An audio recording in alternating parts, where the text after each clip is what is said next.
Naomi Osaka went to Chocolate City and threw a cookout. Don't believe me?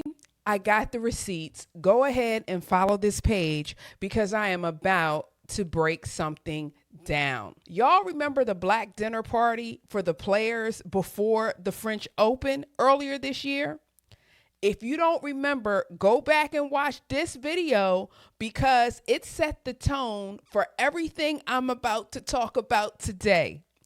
But let me tell you real quick. She threw a party for black tennis players at the French Open, and people got mad because they felt excluded. Okay, cool. Well, Naomi didn't let that dust up stop her because this new party, well, this one was for the fans. Yep, you heard that correctly. The first party was intimate, players and all that, peers. This one was for us, the everyday fans standing in line, trying to get a good seat, hoping to catch a glimpse of somebody they admire. This is who this was for. But let me get to the main story. So here is what happened. Naomi Osaka, who is in her Connect with My People era, did exactly that when she went to DC for the DC Open. I love that phrase, Connect with My People era. Because if you've been following her journey the way that I have, you already know this was not a one-off moment. This is a pattern. This is intentional. This is somebody who clearly decided that connection is a part of how she wants to move through the world right now. And what did that connection look like on the ground? Word on the street is that she walked around, greeted all the fans, took photos with people, and absolutely just had a great time.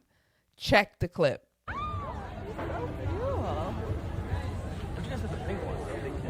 This was not a scheduled meet and greet with a velvet rope and a 3-photo limit. No. Not a quick princess wave from a golf cart. She walked around. She took her time. She let people have their moment with her.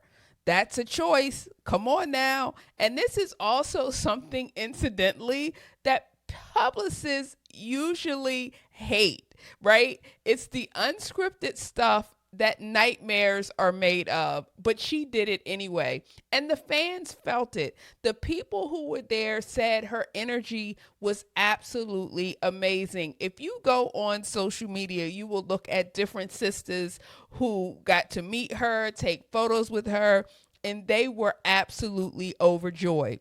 But let's have a moment of reflection really quickly, because I want y'all to clock the T right now, because this is the part of the story that really, really matters. And this is what I want to say out loud.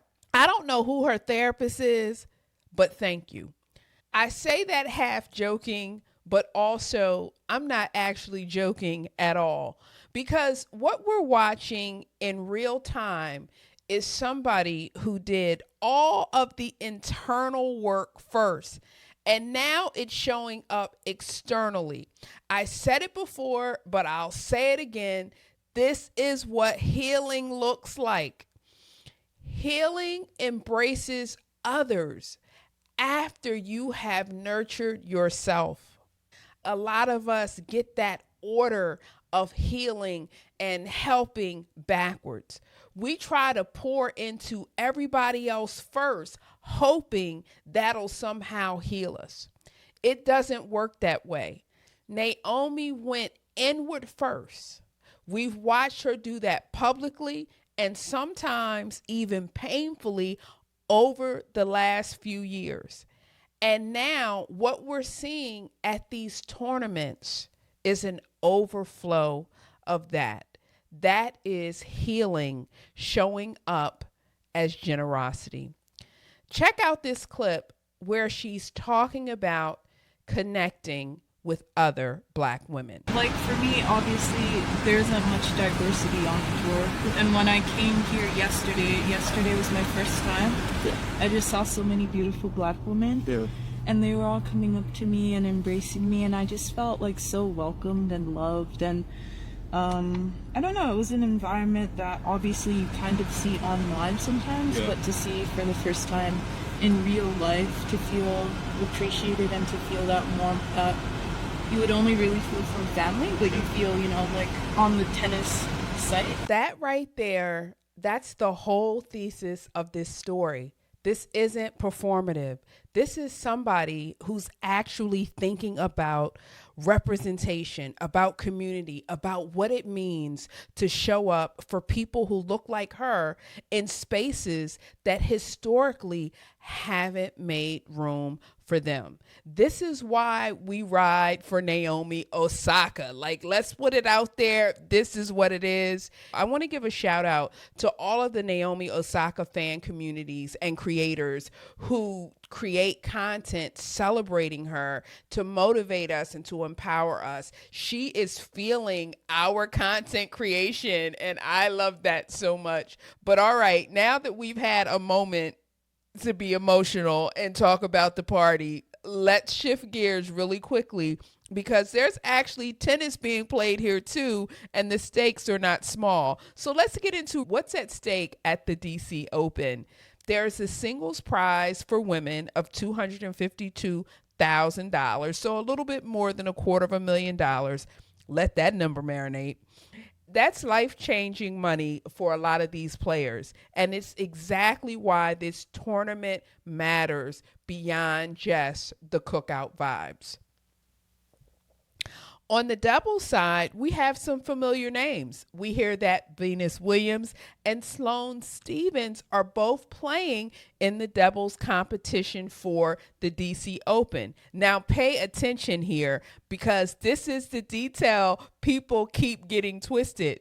They are not playing together. They are not partners. They're just playing doubles in the same tournament. So two dope tennis players, same tournament, same event, different partners. I need y'all to hold on to that distinction, because I know somebody gonna be all up in the comments trying to tell me I got it wrong. Now let's talk about really quickly who's not there, because the absences are just as telling as who showed up. Notably missing Coco Gauff, Taylor Townsend, and Serena Williams.